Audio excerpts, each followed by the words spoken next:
Saudara, tim SAR gabungan berhasil mengevakuasi 2 orang pendaki yang terjatuh dari puncak Mega Gunung Puntang, Kabupaten Bandung, Jawa Barat. 1 pendaki mengalami luka, langsung dibawa ke rumah sakit.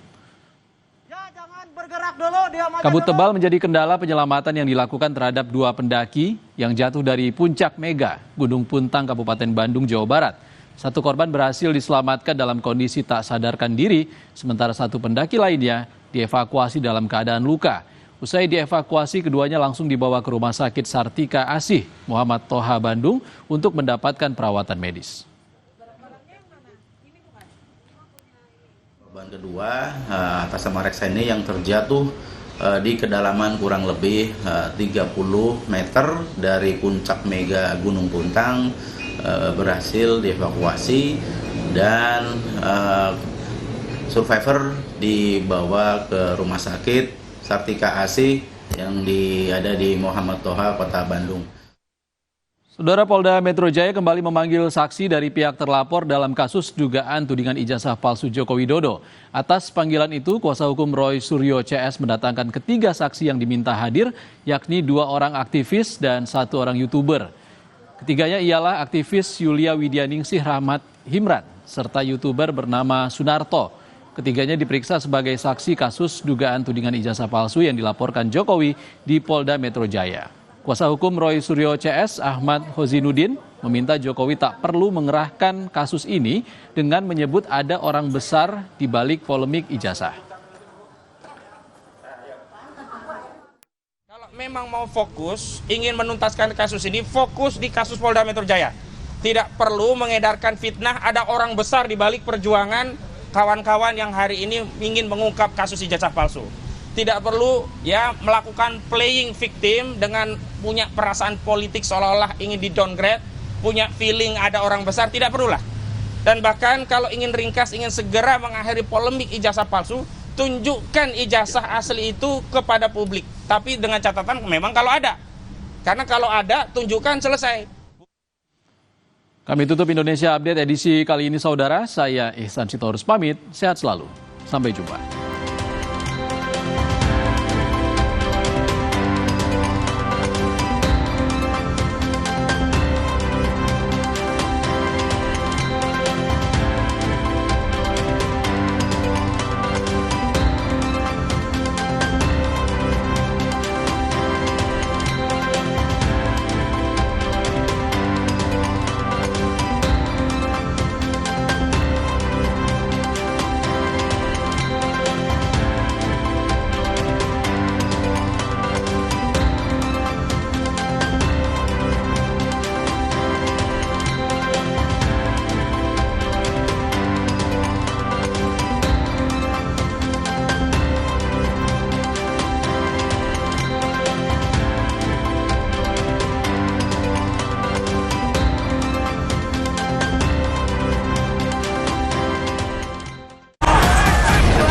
Pembelajaran penting bagi siapapun. PT PLN Persero Unit Induk Pembangunan Sulawesi berkomitmen dalam menjalankan transisi energi untuk mendukung tercapainya net zero emission dengan menghadirkan infrastruktur berbasis EBT di Sulawesi yang selaras dengan RUPTL 2025-2034. Hal ini menjadi wujud kesiapan PLN dalam memenuhi kebutuhan listrik masyarakat serta pelaku industri dalam menyediakan pasokan listrik yang andal, berkelanjutan, dan ramah lingkungan.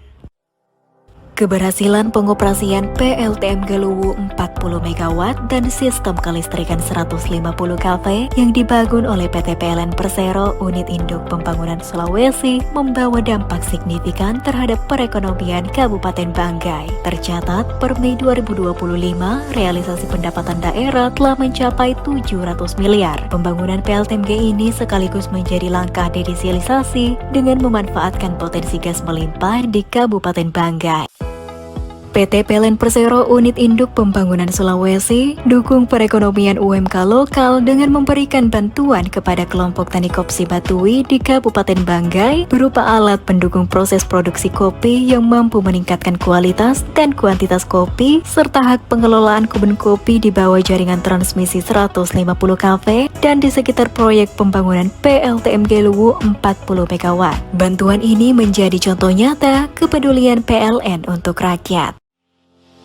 PT PLN Persero Unit Induk Pembangunan Sulawesi membuka pintu bagi media untuk berkunjung ke PLTMG Luwu 40 MW yang berlokasi di Kabupaten Banggai, Sulawesi Tengah sebagai bentuk keterbukaan PLN untuk rakyat dalam perkembangan operasional PLTMG Luwu yang menggunakan teknologi mesin Rolls-Royce dengan konfigurasi 5x8 MW. Infrastruktur yang dibangun untuk menggantikan PLTD yang merupakan upaya dari PLN dalam mendukung swasembada energi.